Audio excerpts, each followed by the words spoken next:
Hi everyone, I just wanted to do a quick initial overview of this Kingroon 180 by 180 by 180 millimeter 3D printer.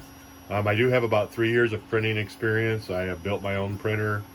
I have two other printers. One is a Hypercube that's 300 by 300 by 300. Then I have a Robo 3D R1 Plus, which has been a great printer. I've had that was my initial printer I've had for 3 years.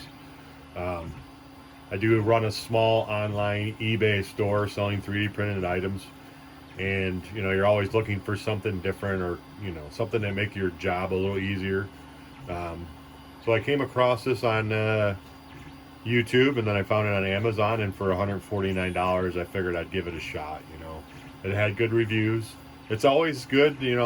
I'm not a professional reviewer, but I think that maybe having more reviews out there of an item can give you some more confidence when you decide to buy something. So far, it's definitely worth the $149. I did get it yesterday. It only takes maybe 10 minutes to get it up and running. There's 4 lock nuts you have to tighten down, and then there's 2 bigger bolts in the bottom. So basically, the cantilever section is all that you have to attach. It comes with a power supply. They give you a 16 gigabyte SD card, which is great. Um, on all my other printers, I do run Octoprint, but I think with this one, I'm just going to stick to using the SD card. We'll see. Um, so far, I love it. What I've found is I can print much faster with it. I think because it's a smaller um, platform, you can run it faster without a lot of negative, like a lot of bouncing and shaking. Like my bigger printer, my 300 by 300 by 300, I designed this piece for work. It's actually going to attach to a vacuum guide. I ran this last night overnight, and man, it was super loud, shaking, just making all kinds of noise. And this is actually the same. This is a piece for the same thing. It's a little bit smaller. I kind of fudged up when I designed this one and forgot about something. So I'm printing it again. This one took me 13 hours in my Hypercube. This one's going to go about 8 hours, it says. So I'm doing about 180 on the movements, and then I think 60 on the actual printing movements, and then the back and forth is 180. But it's super smooth. It doesn't make noise. It's super quiet. It has a really nice touch screen. There's not a lot that I can show you here because it's printing, but while you're printing, you can go in and you can do a filament change if you want. You can pause the print, you can cancel it, you can change temperatures. And if you go to more, you can adjust the fan speed, the speed of the print, you can make it faster. Of course, on the main menu, there's options to preheat the extruder, preheat the heated bed. I've taken it up to 235 on the head end and 85 on the bed, and it heats up quickly, which is to be expected with a 24-volt power supply. Which is a nice thing to have on such an inexpensive printer. Everything seems to be decent quality. The aluminum stock is nice. It's anodized black. I did one. It was packaged nicely, but there were some loose bolts, which others had mentioned. So if you do decide to get one, do yourself a favor. If you decide to get one of these, do yourself a favor, and make sure you check the box really well for any and all loose bolts and nuts. Also, it might be worthwhile giving the actual printer a little bit of a shake, because I found a T-nut inside of the printer, and you don't want that if there's a chance that it could short out the board or whatever. I mean, it's to be expected. This is coming from China, I assume, and it's shipped over in a boat, and it's handled by a lot of people. So far, though, the print quality has been really good.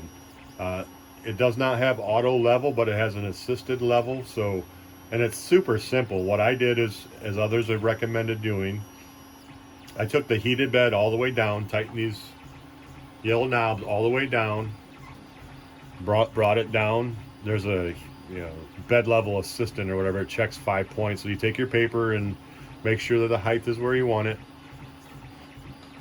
What's really nice about it is my other printers, it does go through that 9-point auto calibration, and it just adds to the length of the print time. So, and if for some reason you're squeezing the material too much, or you're a little too far away, it's simply adjusting this spring-loaded nut here, and that's how you change your Z height. So it simplifies your slicing software.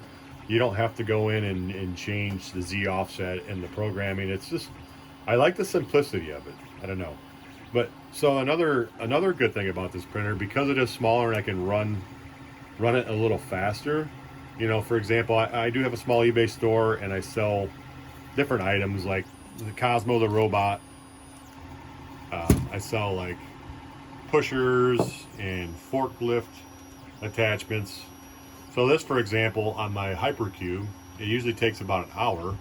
I cranked the speeds up a little bit on this printer and I got it done in 45 minutes, and the quality is still really nice, especially for, I print most of my stuff at 0.300, which is considered draft quality, but the quality is still really nice.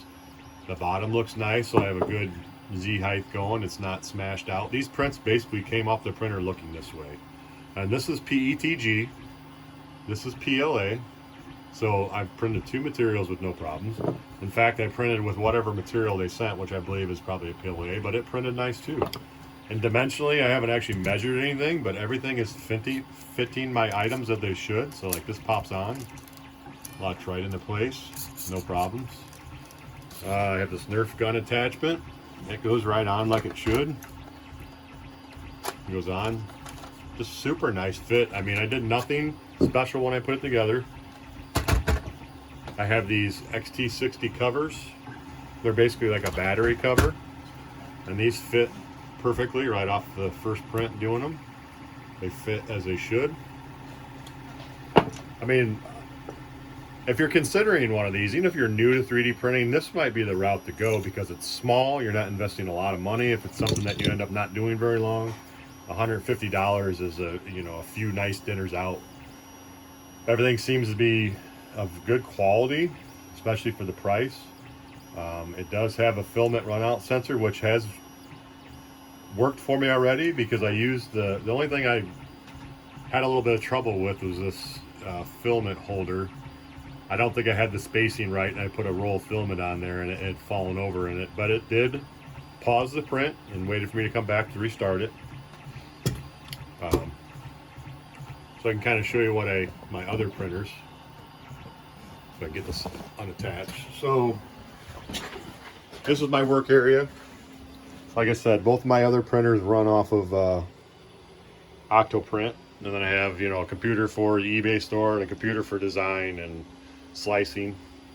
I do have a palette which allows you to do multicolor printing. This is my Hypercube. Although it looks rough, it is actually a really good printer. Works really well. I can do my bigger items on there, and then of course my Robo 3D R1 Plus, which has been a good printer, but it's loud. It makes a lot of noise when you're running it. So this printer, that's what's beautiful about this printer too, is it's just quiet and it's easy to set up. So I thought I'd put this video together. If you're considering buying one, I think it's worth a shot. I mean, I know I only have less than 24 hours experience with it, but so far every print's come out and came out well. Like I said, these prints are coming off the bed like this. I'm not doing much of any cleanup. I did have some stringing on this one, which is to be expected as it's a cylinder, but I have since adjusted the slicer settings, so we'll see if that helps. The slicing software that comes with it, I recommend just using that until you get more experience, because it has the proper G code in there for starting and stopping prints. It's just Kingroon's version. It's actually Cura, an older version of Cura 1.5, but it just has the G code in there for starting and after the print, so you don't have to mess with that at all. It's ready to go. Real easy to install on your computer. Doesn't take much space. I'm real familiar with that version of Cure because I still use the 1.5, which is an older version, but I like it, so that's what I'm using. So yeah, if you're considering getting a 3D printer, whether it's your first one or if you are like me and sell some stuff on eBay and you want something that's so far real reliable and puts out good prints, I would give this one a shot. All right, thanks.